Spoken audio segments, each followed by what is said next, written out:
네, 이어서 계속 알렉산더 원정을 보도록 하겠습니다.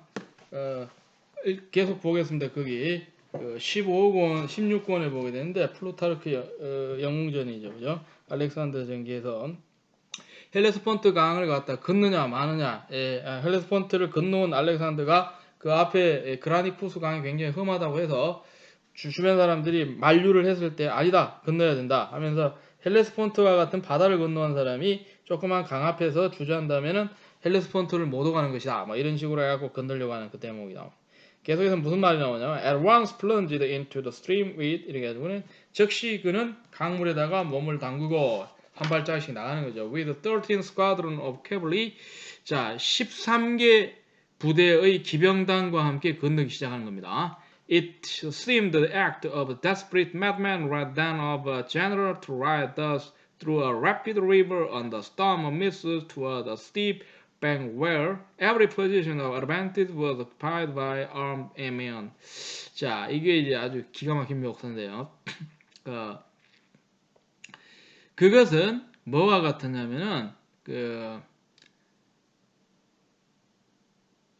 건물살의 강을 통과하는 강을 건너가는 어떤 장군의 모습이라기보다는 필사적으로 지금 난리를 부리는 미친 사람의 모습처럼 보였다, 이런 말입니다. 그러니까 강물을 함부로 건널 수 있는 게 아닌데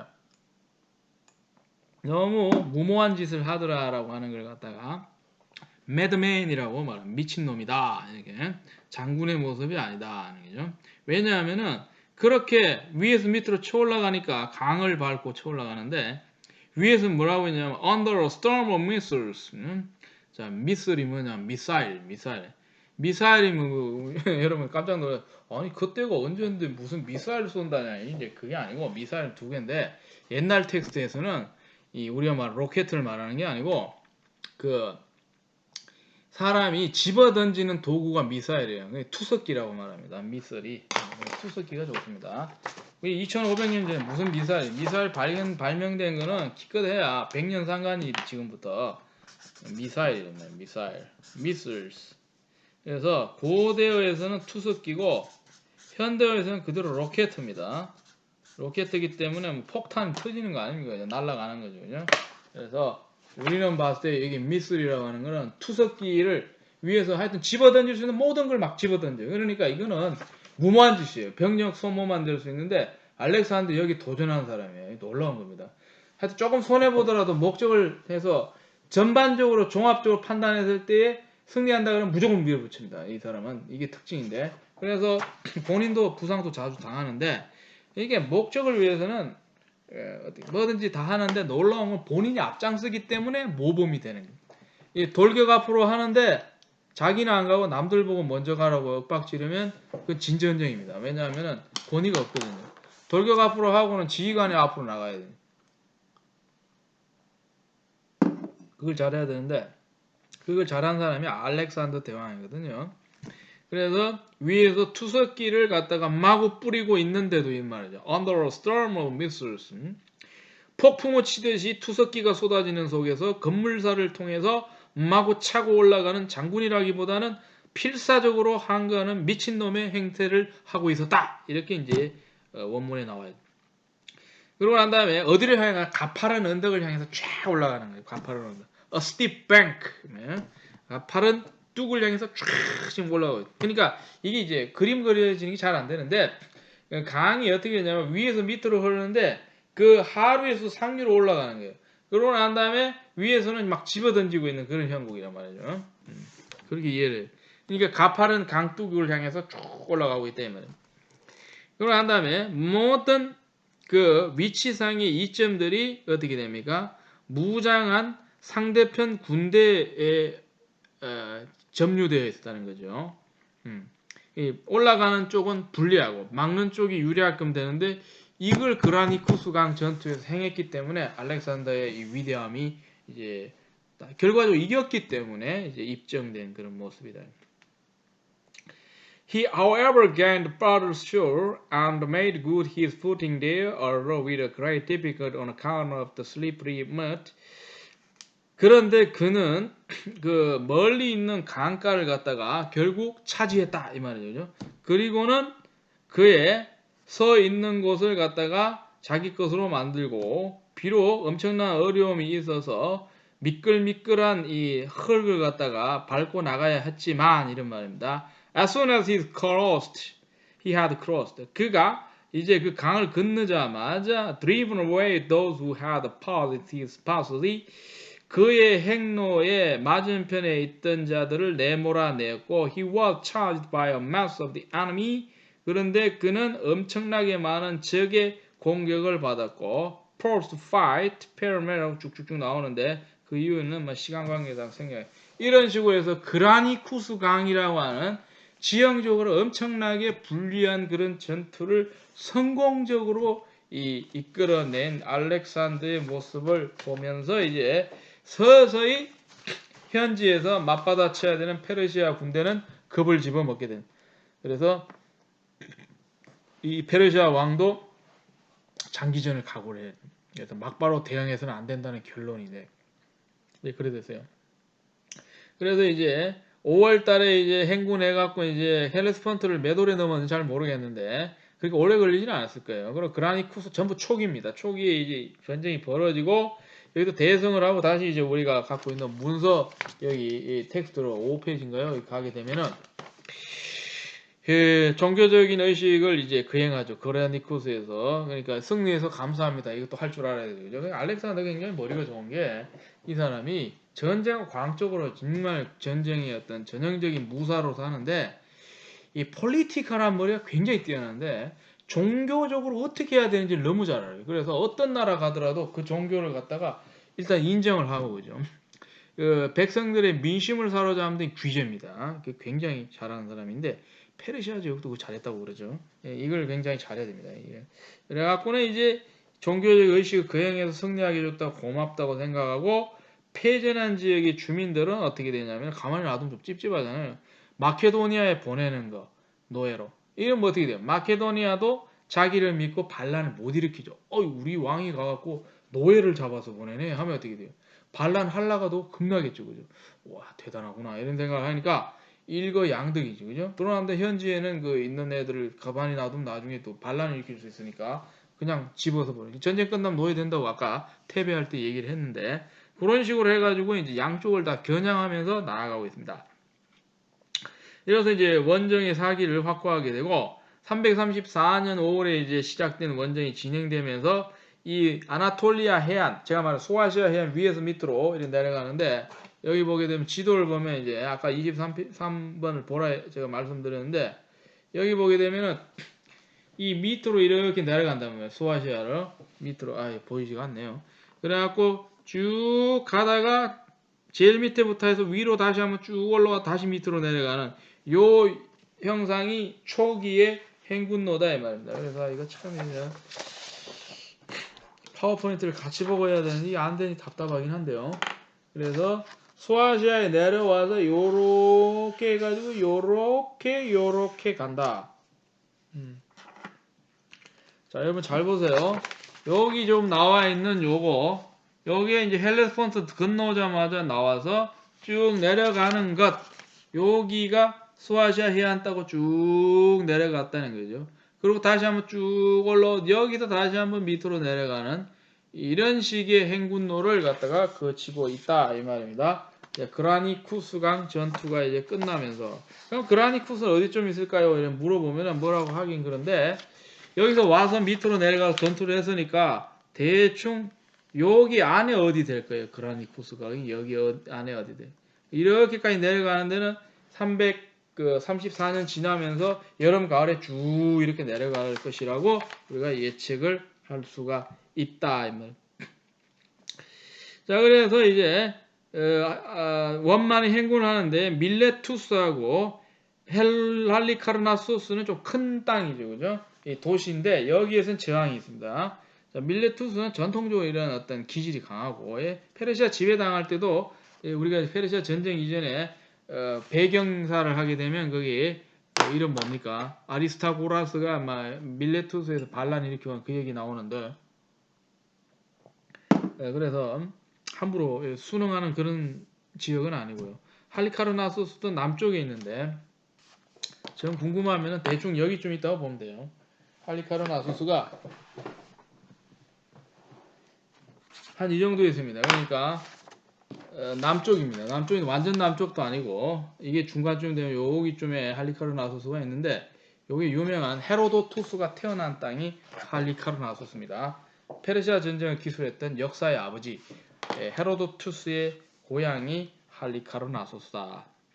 그래서 페르시아의 중요한 전략 거점이기도 하고요. 자, 여기에서 저항을 받기는 하는데 크게 뭐 부담을 준 건 아니고 그러고 난 다음에 군사적 위력에 큰 위협적 대항이 없고 쭉 가다가 이제 334년 말쯤 되면 이제 정복 원정을 출발한 지 반년이 살짝 넘게 되죠. 그죠? 반년 이상 지났는데 혹은 아니면 해가 바뀌자마자죠. 그죠?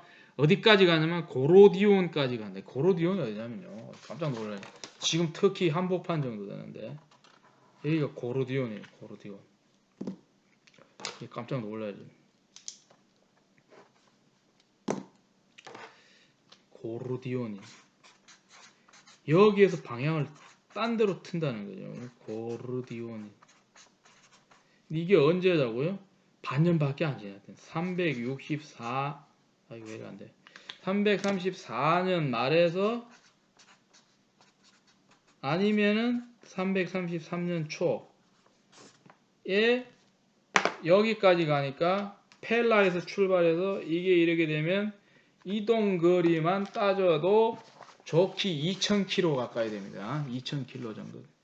여기가 고르디온이라고 말합니다. 그러면 행군을 5월 달에 시작해서 연말이나 연초까지 7개월 정도 만에 1,500에서 2,000km를 행군해서 간 전쟁까지 다 하면서 대단한 거리죠. 그러면 2,000km면은 5천리거든요. 5천리. 군대에서 한번 큰맘 먹고 일주일에서 열흘 지속 행군하면 천리 행군이면 400km 행군인데 이제 아무나 하는 게 아니고 특수부대만 하는데요. 해병대나 공수부대가 하는 행군이 있는데 이게 이제 천리 행군이거든요. 전라도 그러니까 제가 얘기 들어봤는데 나주 땅인가요? 어딘가 정확히 모르는데 거기서 용인까지가 천리라 그러더라고요. 그래 행군을 해갖고 일주일에서 열흘 정도 이동을 하는데 하루에 한 40km 정도 이렇게 이동을 하면은 천리 행군 400km. 그래서 이게 지금 좋기 1000km는 넘거든요. 제가 눈대중으로만 해도 어마어마한 먼 거리인데 좋기 이 정도 거리면요. 고르디온까지라면 저희들이 왔다면은 서울에서 육로로 간다면 베이징보다 먼 거리입니다. 굉장히 먼 거리인데 이걸 갖다가 이렇게 7개월 만에 주파를 해갖고는 이제 페르시아 본토가 서서히 걱정될 정도로 지금 쳐들어갔다. 그런데 여기서 방향을 선회하기 때문에 굉장히 독특한데 이집트로 가버렸다라는 거죠. 여기서 막바로 이 고르디온에서 그냥 쭉 페르시아 본토가 있는 쪽으로 쭉 나아가면 바빌론하고 그죠? 수사 페르세폴리스로 가버리면 되는데 그렇게 가지 않았다라고 하는 것이 굉장히 재밌는데 왜냐하면은 알렉산더도 어느 정도는 추측을 해서 이 본토까지 들어가서 완전히 그 길을 꺾어버릴 정도로 중심부를 다 타격하기에는 시간이 필요한 병참선이 길어지고 있다는 거죠. 병참선이.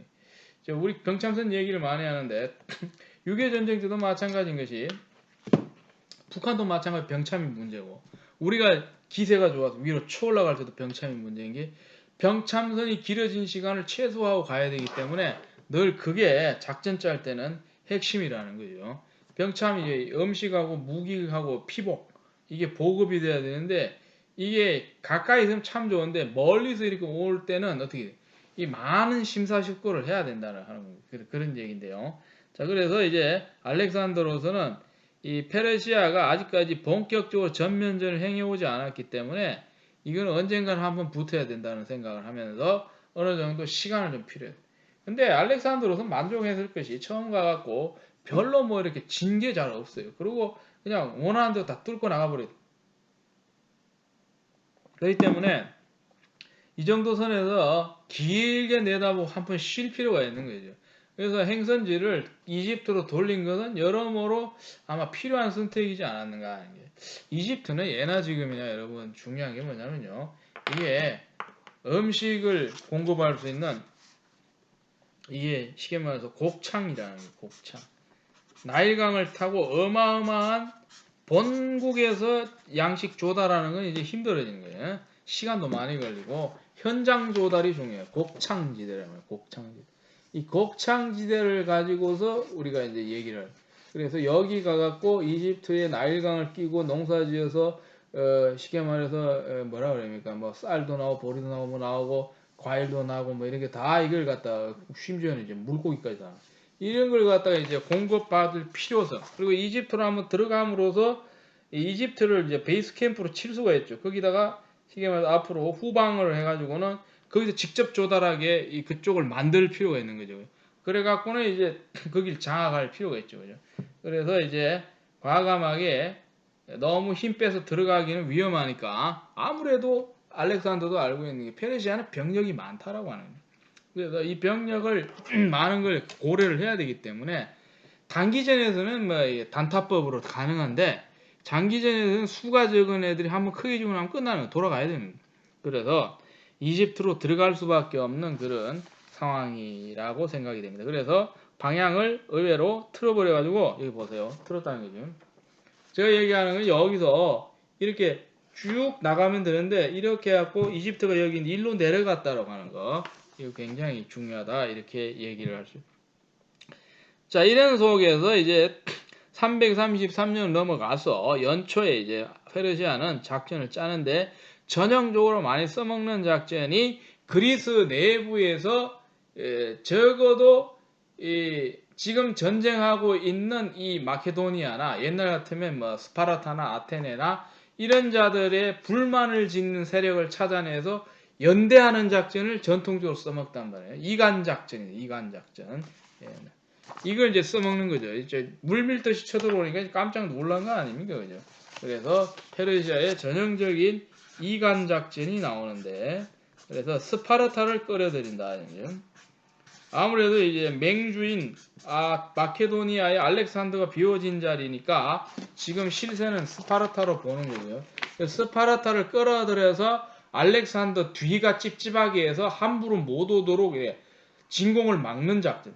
이 가능한 작전, 외교적 굳이 뭐 전쟁해갖고는 힘 빠지게 이렇게 전쟁 임명하고 물자를 낭비할 필요 없이 이렇게 갖고 이간 작전을 해갖고는 이제 알렉산더를 압박을 하려고 했다라고 하는 것이 바로 이제 이 당시에 이제 그 다리우스 페르시아 왕의 작전이다 이 말입니다. 그래서 스파르타 왕이 아기스거든요. 이 아기스 왕조로 유명한데요. 아기스와 결탁을 해서 마케도니아를 견제하고자 했다. 그리고 에게 해역에서 자꾸 분란을 이렇게 대응전을 갖다가 전개해서 뒤를 찝찝하게 하는, 뒤를 찝찝하게 하는 거예요.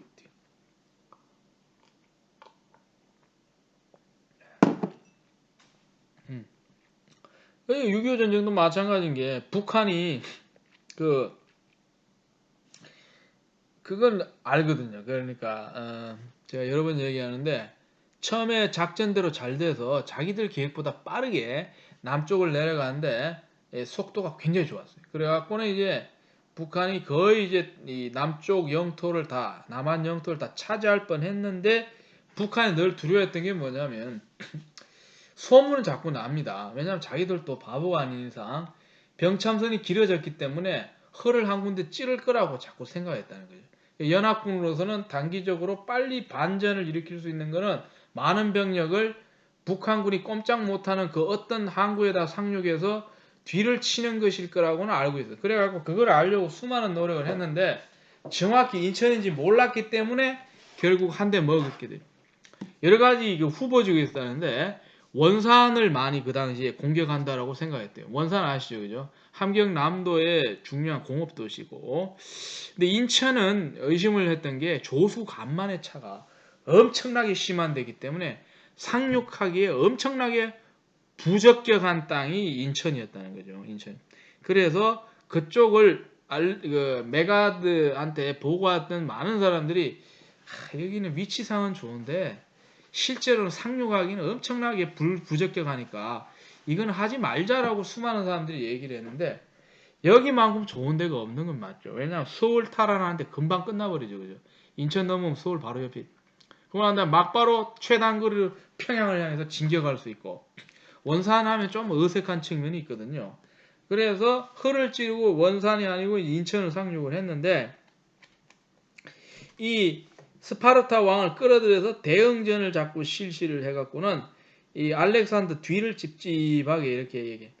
그러나 다시 이제 페르시아가 그렇게 해가지고는 이제 어느 정도 후방을 쳐갖고 영토를 회복해 나가는데 알렉산더는 요런 데 흔들리지 않아요. 이걸 잘 본 것 같아요. 전체와 부분을 잘 판단해야 되는데 그때 손실이 심하다 그러면 알렉산더는 진격 못하게 돼 있어요. 그런데 본인이 봤을 때 전반적으로 크게 따져봤을 때는 그 정도 각오해야 된다 하면은 그대로 가버리는 거죠. 판단 잘한 것 같습니다. 그래서 가지고 그러면은 나는 나대로 간다 해갖고는 내륙으로 계속 행군에 들어갔다라고. 그리고는 이제 킬리키아에 이제 도달하게 됐다. 그러니까 킬리키아를 도달한다는 건 여기서 이제 지도를 보면 알 수가 있는데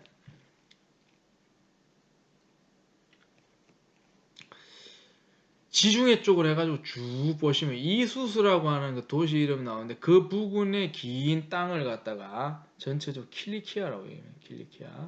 킬리키아. 오늘날 그 밑으로 약간 내려가면 이제 팔레스틴 반도가 나오죠. 이스라엘도 나오고 시리아도 나오는데 여기 이제 들어가게 됐다는 거죠.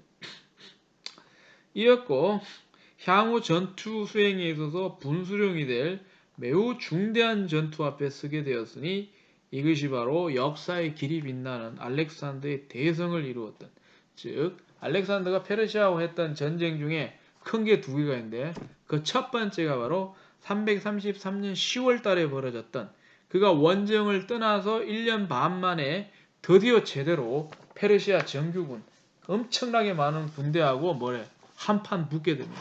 그 전까지는 찔끔찔끔했죠. mem논도 하고 대형전도 하고 페르시아가 주로 관측을 하고 있었는데 그러나 페르시아 주력 군대하고도 별로 전투한 게 아니고 그냥 어설프게 이렇게 지배하에 있는 애들하고 이제 전투를 했는데 별로 대항도 안 하고 이랬는데 이제는 페르시아가 테스트를 한번 해보려고 어마어마한 군대를 끌고 왔던 그런 이수수 전투에 대해서 얘기해요. 이수수 전투에 대한 걸 좀 보고 싶으면 여기에 파워포인트에 이제 나와 있는데 25호를 보게 되면 지도가 나오죠. 그죠? 지도가 나오면서 위치도 나오고 이제 그러고 난 다음 설명도 이제 문서로 나오고 그 밑에 보면은 이제 또 이수수 전투의 모형도라 그 기념해 놓은 모자이크의 벽화가 있고요. 그러고 난 다음에 이제 전투 진영을 나타내는 이제 도식도 나오고 이런 것들이 있는데 그걸 참고를 하시면 되겠다. 저는 파워포인트에 있는 문서자를 좀 보면서 좀 얘기를 진행하도록 하겠습니다. 이수수 전투다. 이수수죠. 자, 기원전 334년 알렉산드로스 대왕은 이게 이제 처음에 이제 쳐들어간 이게 서설인데요. 다다넬스 해협, 헬레스폰트 해협 이렇게 얘기할 수도 있는데 건너서 소아시아로 침입해 들어가서 페르시아 속주 총독들의 군대를 물리치고 1년간 거의 모든 소아시아 지역을 손에 집어넣었다.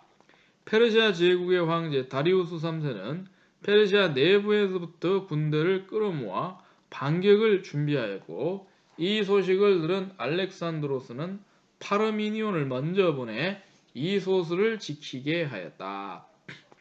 이소스는 군사적 요충지, 바다를 끼고 있어요. 이게 중요한 게. 페르시아가 이소스 일대를 차지하면은 다리우스는 함대와 보급을 동시에 얻고, 이 중요하죠. 보급을 정시. 스와지아 알렉산드로스의 배후를 위협하게 되기 때문에.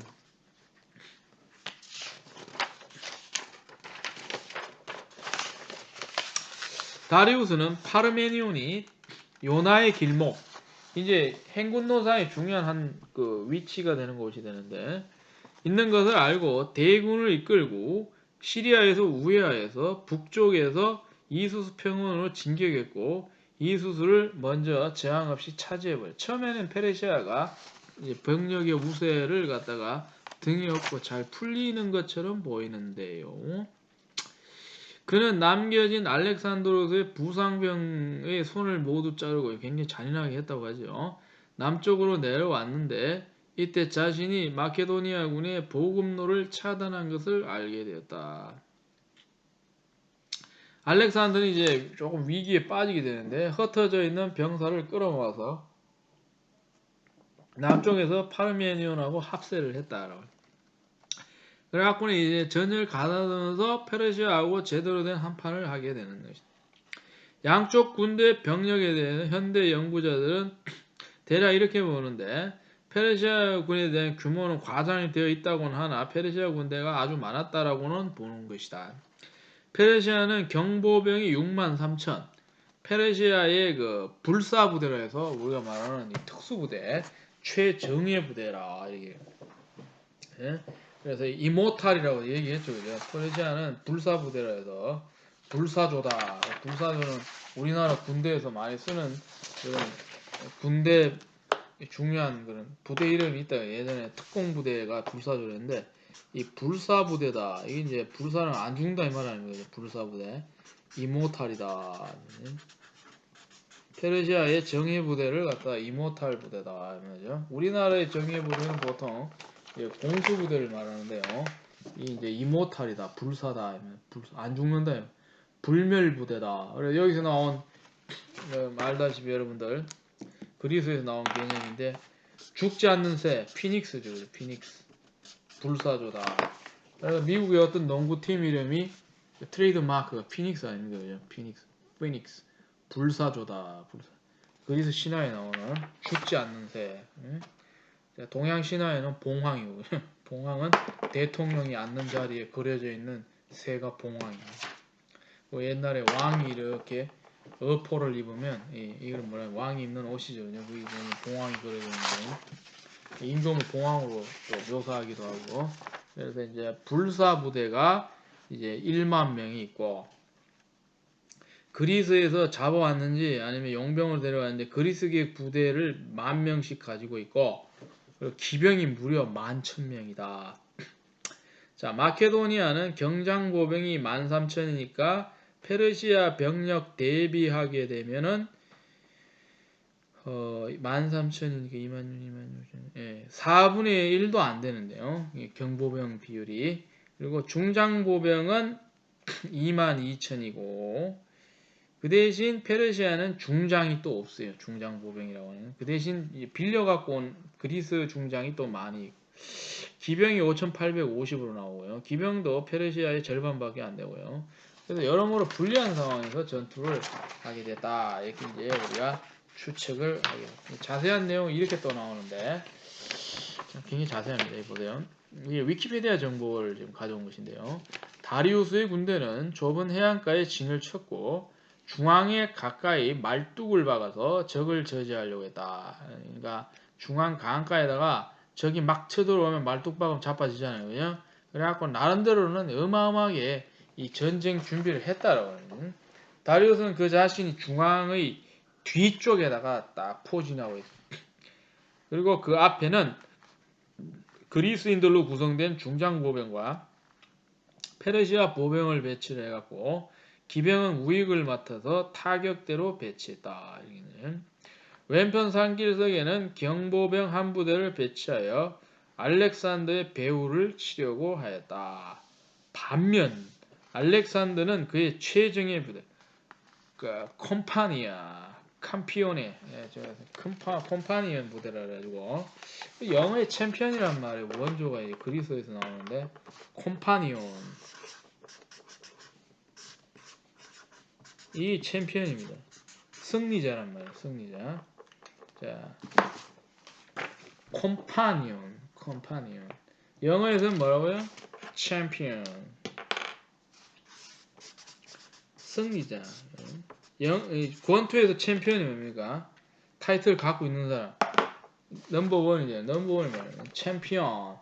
오늘날 그 라틴계 언어, 스페인어에서는 캄피오네라는 말 여러분 들어보셨어요, 혹시? 캄피오네가 언제 나오냐면 이 챔피언이라는 말이에요. 스페인어죠, 그죠? 캄피오네. 이게 캄피오네인데요. 이게 어떻게 나오냐면요. 옛날에 제가 기억이 나는데 그때가 언제냐면은 이제 유로 스포츠에서 중계를 하고 있는데 제가 그때 여름에 그 독일 갔을 때인데 그때 이제 아이슬란드에서 16세 이하 여자 유럽 축구 선수권 대회 결승전이 벌어진대. 이제 스위스하고 이제 스페인이 결승에서 맞붙었습니다. 스페인이 워낙 잘해가지고 이제 압도적으로 이제 누르고 있었는데 경기 이제 종료 시간이 막 다가옵니다. 다가오니까 중계를 하고 있던 독일 그 방송 아나운서가 막 환호를 하는데 그게 들린다는 거죠. 스페인 사람들이 이제 승리를 직감하는 순간 경기 종료 직전에 이 노래를 부르는데 캄피오네 캄피오네 이렇게 부른다는 거죠. 챔피언이 됐다네 챔피언이 됐다네 이런 얘기가 되는 거죠. 그죠? 우리가 이겼다 이 말이죠. 그래서 그 이제 멜로디를 듣고 이제 얼마 안 지나 휘슬이 울리면서 이제 스페인 16세 이하 여자 축구가 이제 유럽을 제패하게 되는데 그게 전부 어디서 나온 말이냐면요. 이 이제 유럽사를 알아야 되는데 그게 자기 나라 말이 아니고 라틴어 아니면 그리스어라는 거죠. 챔피언이고도 영어의 독자적인 표현이 아니라는 거예요. 거기서 물려받아서 자기 나라 가서 발음이 살짝 바뀐 것에 불과해요. 그러니까 이거를 부끄러워하면 안 된다. 우리나라도 한국의 고유한 표현은 많이 없어져 버렸어요. 그러나 지금 쓰고 있는 여러 가지 단어 중에 절반이 중국에서 발생한. 근데 그걸 갖다가 우리가 부끄러워할 필요가 없는 거지. 그것이 우리나라가 그러한 개념이 우리나라 말로 만들어지지 않을 때 썼기 때문에 그건 그대로 우리나라 말도 되어버린 거기 때문에 이걸 갖다 알아야 돼. 그러면 한자를 모르고서는 한국의 어떤 모든 단어를 이해할 수가 없죠. 이 한자를 깊이 하면 안 되고 알려고 해야 된다. 이거는 중국에서 발생했다 하더라도 우리나라 거라고 하는 것도 알아야 돼요. 우리나라에 와서 정착이 되어버리기 때문에 결국 그거는 외래어로서 우리 것이 되어버려요. 캄피오네라는 거예요. 캄피오네. 이게 콤파니온 부대, 알렉산더의 최정예 부대가 콤파니온 부대다.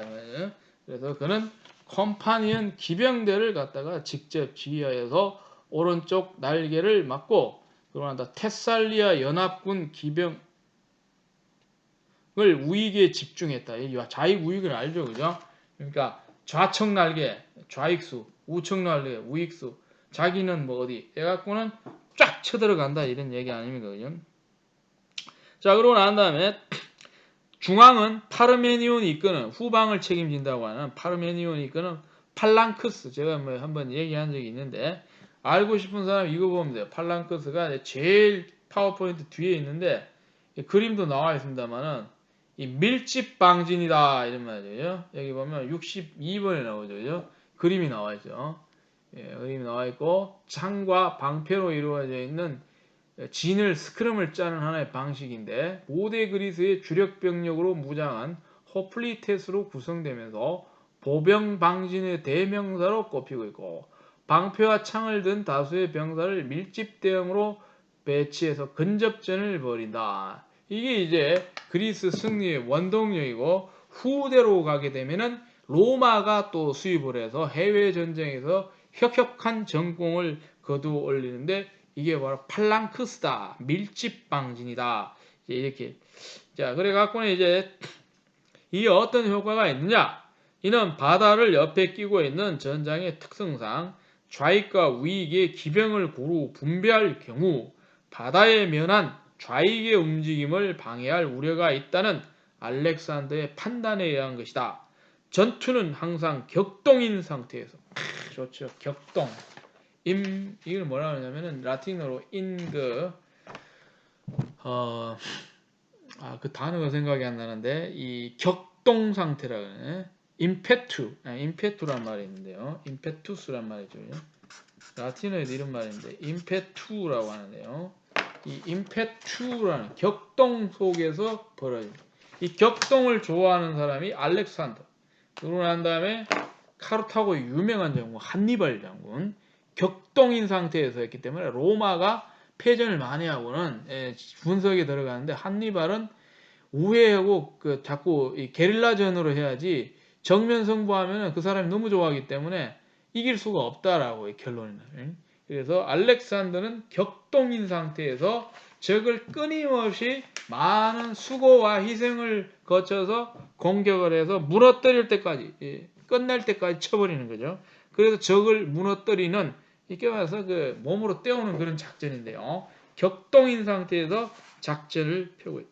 그의 기병대는 우익에 쏠려 격동적으로 페르시아 제국군의 좌익을 격파한 뒤 후미와 우익을 연이어 공격함으로써 유명한 포위선멸전의 정석을 보인다. 포위선멸전이라고 하는 것이 바로 유명한 그 히틀러가 좋아했던 페니시퉁스캄프 선멸전이다. 선멸전인데요.